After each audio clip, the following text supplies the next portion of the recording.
هناك خطا، كان هناك تدخل، محاوله بلال الخنوس، ولكن استرجاع الكره من طرف اللاعبين ديال المنتخب البرازيلي. تبادل المحاوله وبوفال، فرصه فرصه فرصه فرصه فرصه وبوفال هدف اول لفائده المنتخب الوطني المغربي. وسط سفيان بوفال يضع كره في الشباك والهستيريا على مستوى المدرجات. فرحه كبيره للجماهير المغربيه بهدف سفيان بوفال في شباك الحارس ويفرتون. نصف ساعة كانت كافية للعناصر الوطنية من أجل الوصول للمرمى بعد محاولة اللي تلعبت بشكل ممتاز. تابعوا من جديد هذا الفرصة.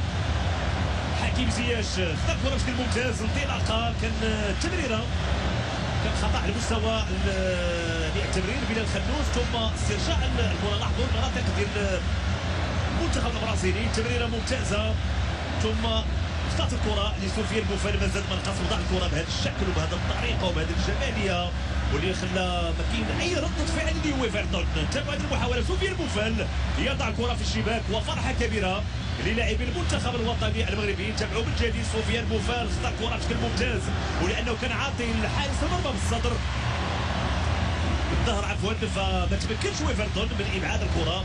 هدف اول وهدف مستحق لفائده المنتخب الوطني المغربي. اذا تغيرت النتيجه هنا بالملعب الكبير بطنجه لفائده المنتخب الوطني المغربي، لفائده اسود الاطلس امام منتخب عسيليساو الاول عالميا.